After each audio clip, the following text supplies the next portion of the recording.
Hello everyone, আসসালামু আলাইকুম। কালকে যেটা বলছিলাম যে আমি এইখান থেকে রেসারের বাচ্চা উড়াবো,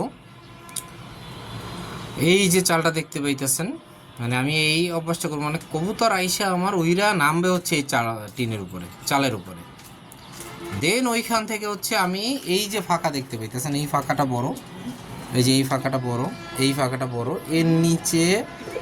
এর নিচে হচ্ছে আপনার আমি কাঠ অথবা যে কোনোটা দিয়ে করে দেবো, যেন কবুতর ওইখান থেকে এসে এইখানে বসে এবং ভিতরে ঢুকতে পারে।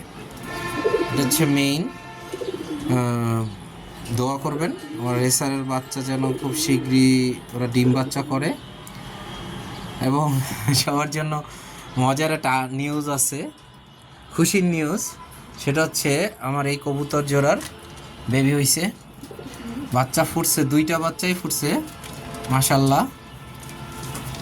ওদের যেন মশাই না কামড়ে, এই জন্য হচ্ছে মশারি দিয়ে রাখা। এই যে 2টা বাচ্চা এখানে আছে। আমার এই পায়রাটা আসলেই অনেক ভালো, ও ডিম বাচ্চা করার খুবই এক্সপার্ট, খুবই এক্সপার্ট। ওর যে কত বাচ্চা আমরা পাইছি মানে ধারণার বাহির। যখন এটা আমার আম্মার কাছে ছিল, আমার আম্মু কবুতর পালতো যখন, মানে তখন সে পালতো, ও মানে অনেক ডিম বাচ্চা করছে, অনেক অনেক।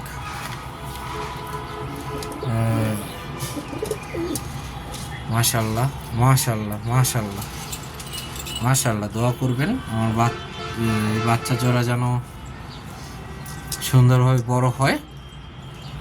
ওদের খাবার দিচ্ছি, ওটা পরিষ্কার করবো একটু বাচ্চা বড় হওয়ার পরে। এখনই আমি নাড়াচাড়া দিব না, এখন যেভাবে আছে ওইভাবেই থাকবে। একটু বড় হওয়ার পরে বাচ্চাগুলো যখন একটু বড় হবে, তখন আমি এদের খাঁচা পরিষ্কার করে দেবো। এবং আমি একটা বড় ঝাঁপি বানানোর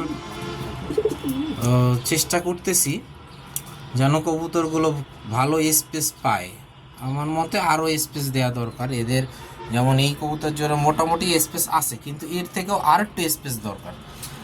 অন্তত আরও 6 ইঞ্চি লম্বা হলে খাঁচাটা, আরও পাশ থেকে আরও 2 ইঞ্চি লম্বা চ্যাপ্টা হলে, তাহলে ওদের খাঁচাটা আর কি হয়, মানে পারফেক্ট হয় এর ভিতরে। মানে কারণ ওদের তো আর ছাড়া হয় না, ওরা তো এইটার ভিতরেই থাকে।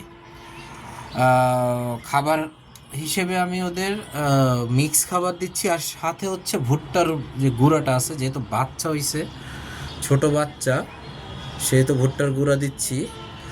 আর অনেকে বলে যে আপনার যে প্লাস্টিকের বোতল, এইটার দেওয়ার কারণ হচ্ছে ওরা খাবার খুব বেশি বাইরে ফালাইতে পারে না। দেখেন তারপরও কত খাবার ফালানো বাইরে, কত খাবার অপচয় হয়েছে, খাবার আসেই। এগুলো হচ্ছে মানে একটু প্লাস্টিকের দিলে একটু খাবারটা কম অপচয় হয়। তাও এগুলো আমি সম্পূর্ণই মানে চেঞ্জ করে ফেলবো সব কিছুই, খাঁচা থেকে শুরু করে। কারণ এগুলো হচ্ছে কোনোটাই আমার কবুতরের খাঁচা না, এই 2টাই হচ্ছে আমার বার্জিগারের খাঁচা। আমি যখন বার্জিগার পাখি পালতাম, আর অনেক বার্জিগার পাখি ছিল, আবার পালবো। ওইগুলো হচ্ছে যে আমার ছেলে যখন মানে ছোট ছিল, আমি তখন সব নিয়ে আর কি বরিশাল চলে গেছিলাম। প্রায় আমার 15টা পাখি ছিল, আমি একজোড়া পাখি কিনছি, ওইটা দিয়ে বাচ্চা হয়েছে। আমি আবার বাচ্চা বিক্রিও করছি, অনেক বাচ্চা, 2-3 জোড়া বাচ্চা বিক্রি করছি। তো 15টা পাখি আর হচ্ছে খাঁচা এই রকমের, এই যে খাঁচাটা, এই ছোট খাঁচাটা, এই রকমের প্রায় আমার বরিশালে এইরকম আরও 4টা-5টা খাঁচা আছে, আমি সব নিয়ে গেছিলাম। তো এখানে আম্মা অসুস্থ ছিল, আবার হচ্ছে ওয়াইফও অসুস্থ, বাচ্চা ছোট, মানে আমি ঢাকায়, ওভারঅল সব মিলে আর কি ওইটার পরিচর্যা করার মতো কেউ ছিল না। আর বার্জিকা পাখি খুব শৌখিন পাখি, ওরা মানে আদর ভালোবাসা পরিচর্যা না পেলে ওরা টিকে না। তো মারা যাইতে যাইতে যেতে যেতে একেবারে সর্বশেষ 2টা নর পাখি ছিল। তো পরে ওই 2টা আম্মা মেবি বিক্রি করে ফেলছে, আমি আর খোঁজ খবর নেই নাই। আর এই দুইটা খাঁচা আমি এই এই বড় খাঁচাটা আমার বাসায় ছিল, বড় খাঁচাটা আমি বরিশাল নিইনি, বড় খাঁচা দুইটা ছিল, একটা চড়ে নিয়ে গেছে আর একটা এই। তো বড় খাঁচাটা ছিল, এই খাঁচাটায় আমি কবুতর নিয়ে আসছিলাম। পরে এই নিচের এই খাঁচাটা সেদিনকার কিনছি, এই যে নিচের এই কবুতর, এটা কবুতরের খাঁচা, কবুতর পালা যায়।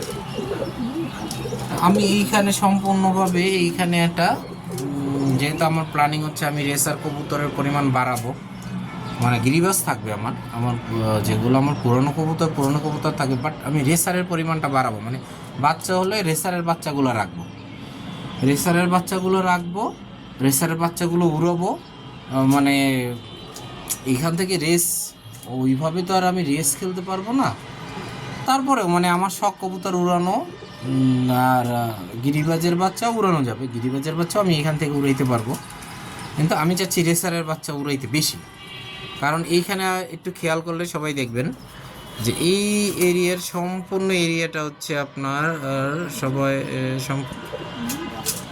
মানে অনেক একেবারে ফাঁকা, আমার এই সাইডটা সম্পূর্ণ সাইডটাই ফাঁকা। সো আমি এইখানে মোটামুটি যদি বাড়িওয়ালার অবজেকশন না থাকে তাহলে হয়তো বা আমি এখানে কবুতর উড়াইতে পারবো। আর এইখানে আমি একটা চাচ্ছি যে মানে ঝাঁপি বানাইতে চাচ্ছি, যেটা হচ্ছে আপনার এইখান থেকে এইখান থেকে উঁচু হবে এই যে এই পর্যন্ত, এই দুই বিট এখানে 4 ফিট আছে, 4 ফিট। আর এই ওই দেয়াল থেকে এইখানে হবে ধরেন এই যে এই পর্যন্ত, এখানে আছে 2 ফিট, 2.5 ফিট অথবা 3 ফিট, 4 ফিট বাই 3 ফিট। আর এইখানে লম্বায় হবে, এই চ্যাপটায় হবে এইখানে 2 ফিট আছে এ পর্যন্ত।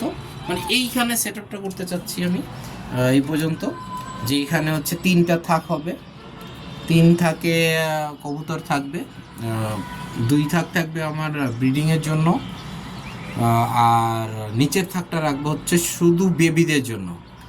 আর আরও একটা কাজ করব, যেমন নিচে আমি যেভাবে রাখছি, নিচের এইভাবে এই যে কবুতরগুলো যে খাঁচার এইটার পরে যে নিচের যে স্পেসটা থাকবে, এইখানে আমি নিচে শুধু মাদি রাখবো, শুধু মাদি। আর এই যে এইটার উপরে যে এই যে স্পেসটা, এইখানে যে স্পেসটা, এই যে সোজা বালতির উপর যে স্পেসটা দেখতে পাচ্ছেন, এই স্পেসটা শুধু নরের বানাবো, নর থাকবে। মানে আলটিমেটলি এই থেকে একেবারে উপর থেকে নিচ পর্যন্তই একটা ঝাঁপড়ির মতো হবে। এটা সময় লাগবে, অনেক সময় লাগবে। আর কবুতরও বাড়ুক, কবুতর আরও বেশি হোক। বাচ্চা খাওয়ানোর জন্য দুইজনই খুব ছটফট করতেছে, মাশাআল্লাহ। দোয়া করবেন বাচ্চাগুলো যেন সুন্দরভাবে বড় হয়। মশার খুব উপদ্রব, এই জন্য মশারি দিয়ে রাখছি।